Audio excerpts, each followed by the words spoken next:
Yeah, good. Are you excited? But you know, And it's we should get a wet. Yeah.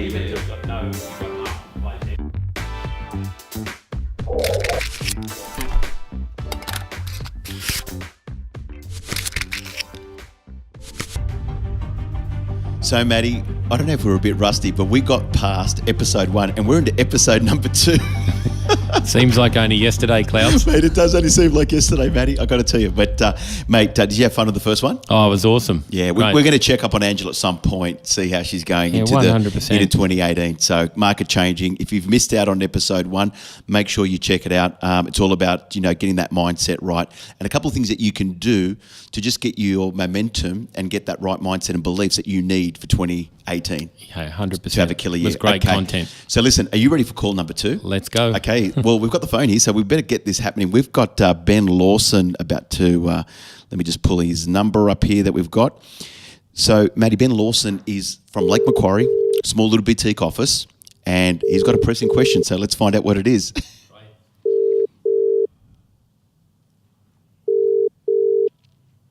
Hopefully he'll pick up. Maybe he's doing a deal on the other line. Who knows? Hopefully he's going to be. So hopefully he'll be there in a sec. Hey, Ben Lawson speaking. Hey, Ben, it's Claudio and Matt Lahood here from The Mentors, mate. How are you? Yeah, good. How are you guys? Good. Hey, Ben, how are you? Ben, introduce yourself to the audience, the listeners out there, who you are and where you're from. Okay, Ben Lawson from Lawson Estate Agents at Lake Macquarie. And I'm just driving at the moment, actually, so you've got me on the hands-free. So, Well, that's what we love. We like to keep it raw and real, mate. We'll concentrate. Yeah, Keep your eye on the road. I don't want to miss my exit on the freeway here to get off at Morrisett. Awesome. And tell us a little bit about how big your office is, how many salespeople, PM. Just give us a quick overview. Because you're a principal, right? Great. Yeah, so I'm the principal of the office. We've got 8 people working in our office. And it's what I'd say is a typical smaller regional real estate agency, and we're trying to obviously grow that into something bigger. And at the moment, we're looking at the acquisition of another office in a town just a little bit south from where we are. And awesome. We've got a few questions for you guys sort of around that sort of thing. Well, that's the platform to do it on here on The Mentor. So shoot us your question here, Mr. Lawson. Okay, great. So, yeah, we're, as I said, a smaller agency and we're looking to grow. And one of the toughest things I find in this business is recruiting great people. And, I say great people who are a great fit culturally, positive energy. What advice have you got for me around the recruitment part of it? Well, Matty, I'm going to handball this one to you, my friend, because you've been on a bit of a recruitment drive, being the fastest growing agency in Australia. So maybe share some strategies with Ben or some of the tips that you could that have worked for you. Well, it sounds like you've got a good little business pumping away there. It's a great part of town. I think, look, first thing is you've got to know what you're offering. When I say offering, it's a bit like a listing presentation. Like, what's the difference between Ben Lawson Partners to XYZ Real Estate down the road? So what's your point of difference is the first thing. And if you're really clear on that point of difference, and I would say your point of difference should only be on a matchbox. I wouldn't be on the back of a matchbox. I wouldn't be having a war and peace point of difference. With me, I just have a back of the matchbox one. The other thing is, what's the 1 year, 2 year, 3 year plan for your business? Because when you sit down with people, you need to engage them on where you're going. Yeah. So you've got to draw the picture for a new recruit. Say it's not about today, it's not about tomorrow, it's about what's happening to this business in 3 years. So what you want to do is you're selling, because people don't come in to come over for the next year. They want to see what Ben Lawson's program is going to be for the next 3 years. Right? So I have a 3 year plan and a 5 year plan for our business. And when I sit down with a recruit, I go through that 3 year plan and I tell them where I'd really like the business to be in 5 years. And I'm a startup at the moment, so it's easy for me to do that. But how long have you been in business for? So our family's been in business now for 30 years next year, and I started in 1996. But to be honest with you, I want to view my business like a starter. Well, that's great. Great. I was you just know- going to suggest that to you, so that's awesome.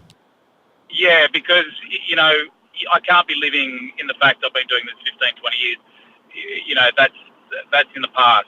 I've got to be trying to keep up with what's happening over the next 10. And, yeah, that's the focus. So a couple of things. Your number 1 and 2 agents, are they family, or are they what? Tell me who they are. Yeah, so number 1 agent is Kerry, who works with us there, and then obviously I'm a selling principal myself, so that's I guess where the core of our sales business has always been.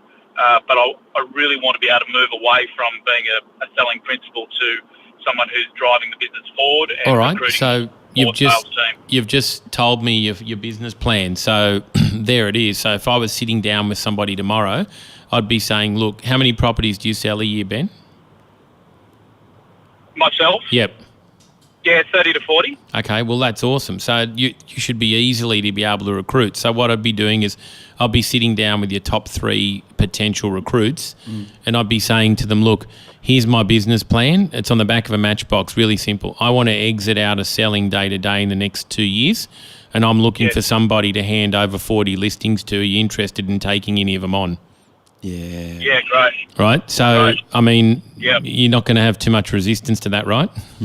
No. So yeah. there's a point of difference straight away. The second thing is Yeah. that top agent you've got working with you, you need to include them in the recruiting conversation. So are they family, or are they just a real, like, been with you a long time? What's the story? Yeah, how long have they been with you? Yeah, 10 years now. Okay, they're not part of the business, or not. No, not part of the business. Okay, currently, so no. here's what I'm going to suggest to you to do is I would include them, make it an inclusive thing. 10 years is a long time. That's good loyalty. I would I'd speak to them about assisting you in the process of being able to help, because the people would be looking at that person saying, wow, that's the top agent. If the agents coming in have some exposure to you and her, that would be a big thing. So maybe there can be an easy incentive placed on from you handing over those listings to somebody coming in, maybe sharing part thereof to that person to help onboard that new person. So it's an inclusive process rather than an exclusive process. Yeah. Yeah. Good point. Yeah, I like that. Because a lot of Yeah. people won't join Ben if they feel that, like, the 2 top agents are swallowing the market share up. I'm not going to be. That's A right. lot of people have fear around, I'm not going to be able to get any runs on the board, right? Yeah. So I know you're onto it by the sounds of things. Your job should become the ambassador of the brand. Yes. Your job should become I liken your role to my role in the agency is simple. I list as well. I got heaps of old clients, right? I just listed a house yesterday for $7 million. But I'm not selling day to day. The clients actually know that. So what I do is I look at myself like, when you see a fantastic orchestra and you look at everyone's playing in the band, but then you look at the conductor at the front. So your job should be the conductor. You need to start thinking like the conductor, increase the music, decrease the music, more of the bass, less of the drums, more of the, guitar, whatever it might be, the conductor does. And that's your role, is to steer the team into the creating the music. Yeah, great point. Yeah, I love that. Yeah. Yeah, I love that analogy. That's great. Yeah. And I suppose the other point, Ben, that I got from Matt that really highlighted what he's saying there is the vision. And I think, you just got to basically have that vision of what 3 to 5 years. I mean, one thing, speaking with Matt, we've had a couple of conversations. He's got absolute clarity around what the 3 years, 5 years, 10 years That's it. of where his business is going to be. And when you immerse you that, you have that belief, and that belief is easily transferable to the people that you work with. But the people, you've got to start with the people that work within your business now. They need to understand the vision of where you want to take this. I always say, like, isn't it right, Matty? You have the 100%. vision, then you turn that into the mission. Yep. And you have these people that collaborate. And with good people, they all want to be part of that and contribute to your vision. Yeah. So, but, working with a lot of principals, mate, some of them don't even have a business plan. Some of them don't even know what they get stuck with. You know what they get stuck with is the busy work. You've got to be thinking about your life's work. What's your life work? Where do you see yourself in 10 to 15 years? Because if you don't know where you're going to be in 10 to 15 years, you're getting stuck in the day-to-day of listing every day. And Yep. and you've heard me say this, right, Ben? Either you're going to be building a business, becoming an entrepreneur, or you're selling a service. And selling a service That's right. is going out every day and just listing and selling. You'll come back Yep. in 20 years' time and going, I haven't grown. All I'm doing is doing the service. You've got to be thinking like an entrepreneur or thinking about building a business. Once you have that shift in your mindset and you are very absolutely clear about the next 10 to 15 years, your people follow you. Because they know. You think of the great leaders, Nelson Mandela. You think of Steve Jobs. You think of the guy from Microsoft. What was his name? Bill Gates. Bill Gates. All had Yeah. a very clear vision. And even today, Elon Musk, right, with Tesla, he has a very clear vision of where he wants to take the company. When people know where you're going, they want to be part of something. And that's your tribe. That's the people. So then when you're sitting down with these people and you're looking at recruiting them and they feel your belief and your vision, it's very easy for them to be part of your vision. Yeah, Ben. Yeah, So love it. back of a matchbox. What's Yep. your plan for the next 3 to 5 years? You need to know Yep. that. You don't need to share that now. What's your point of difference in the Lawson group? What's the point of difference? Why would I join you? Yep. Now the other problem is I asked I had a couple of interviews with some large businesses potentially wanting to join me the other day, and I said Yeah. to them. I asked this question to them, and these are serious businesses with serious market share. I said to them, Yeah. guys, what's your point of difference in your core market? And they looked at me like I was speaking another language. So they're getting up every day going to compete in the marketplace, and they couldn't tell me what their point of difference was in the marketplace. That's right. Yeah. Like, first of all, so I'm saying to you, how are you competing at the listings if you don't even know what your point of difference is? Then if you're not recruiting because you can't articulate your point of difference to the vendors, how can you articulate it to your staff? You know what's funny, Ben, is That's right. I'm hearing this conversation, and Matt and I, obviously, we were talking about doing a podcast. But we could do a podcast like everyone else. But we had to think, what's going to be our degree of separation that's going to separate our podcast against other podcasts, right? So you got to think the same with your business. What is the degree of separation for Lawson Group around all the other competitors in the marketplace? And it's not like it's just 1, 2, or 3. It's not like having a dozen of them. It's just having some really clear, defined degrees of separation. Yeah, Matty? I totally agree. The other thing is, Ben, when you bring these people on, their experience has got to be that good that they become your disciples effectively. Yeah. So what happens is the 3 agents that you bring on in the next 6 months, you've got to over-service them that well. They've got to feel that special that they go out into the marketplace and go, oh, my God, Ben Lawson is the best to work for. I wouldn't work for anyone else. This is what he's doing. That's what he's doing. Now, that's your job. So my job and my team of sales management, I have a program when somebody joins me. So I'll give you a quick snapshot. There's a process. They come into the business, they meet me, they do a 1-hour training session on how to double their business in the next 12 months with me. I analyse their business. They go and sit with their head of sales. He does that. They go and sit with the top 3 agents. They go and spend a week with the top 3 agents just shadowing them. And then looking at how they're doing it. Then they go through. So that's effectively their onboarding experience is your and my best advertising for our businesses. Yeah. Because people don't care how much you know until they know how much you care, right? So and I make sure everybody joins us gets the best onboarding process, and they're raving fans because people sit and watch when they've left a company as to how they perform when they start at the new company. And that's often your best advertising, because what happens is the way my process works is I get people up to speed really quick, and I challenge what they've been doing for the last 5-10 years and break their mindsets, get them up to speed fast, get their profile out there. And people in the market go, oh my God, Claudio Encina, he was working with XYZ Real Estate. He wasn't doing a lot. He's gone to this brand and all of a sudden he's shooting the lights out. So this is what happened. Yeah. You see what I'm saying? So that's the best form of advertising for your recruiting. Yeah, and I love it. And so you just instill that belief in your people. That's it. Early on, that first 6 months is critical. See what happens in the traditional real estate. Somebody joins a real estate business. The principal's too busy listing and selling or skiing in Aspen, doesn't give a care about what's happening. It's just another person. Stick them on the team. Use the hope method that they bring their clients over and succeed. I'm not about that. everyone coming with us or it should be with you and everyone. We've got to care about our people, because it's the people. We're nothing without our people, right?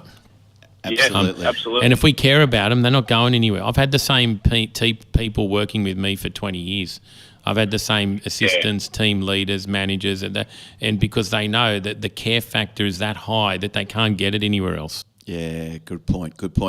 And you know what, the other thing too, Ben, is even if you are looking and you get some young people who are looking at getting into real estate, you know, commonly known as, Matt and I would call them like sales associates, those guys you want to really have a bit of a program or a road path. And, you know, I'm going to give myself a little bit of a plug here, Matty. Absolutely. But in the new year, I've got a new program called Project 500, and that is a 2-year program where we develop young agents to become and build a sustainable business that after 2 years working under a leading agent, modelling, studying, and then applying, where they take that quantum leap after 2 years and they write first $500,000. That sounds awesome. As their own agent. And if you have someone that joins you and going, oh, this is the road path, they have a very clear understanding, this is my future. And while you've got them 2 years there, they have this feel of loyalty towards you as well. So if you don't or do, have a plan for these younger guys that you have in your team that there's a structure and a place that's going to lead them to become their own agent, versus where most people go, come and join a senior agent and you don't have a real road path, and they feel like either they're a glorified telemarketer or door knocker, and they don't really have a road path of where that's leading. If people understand there's a purpose to what they're doing around their actions and behaviour, it's very simple for them to take action and behaviour around it, because they know, right, I know why I'm doing this, because there's a purpose and there's something beautiful at the end for me in 2 years' time. And that's the whole purpose. So if you've got some new guys that are joining your business, make sure you have a good detailed program that you can lead them for the next 2 years, for them to become something special. And Ben, what a story you've got. Like 30-year-old business, family business, like doesn't get any cleaner and nicer of an environment. You've just got to shift from that family thinking to what's the best environment for people coming in. But I would not get away from that. People love the family feel sort of thing.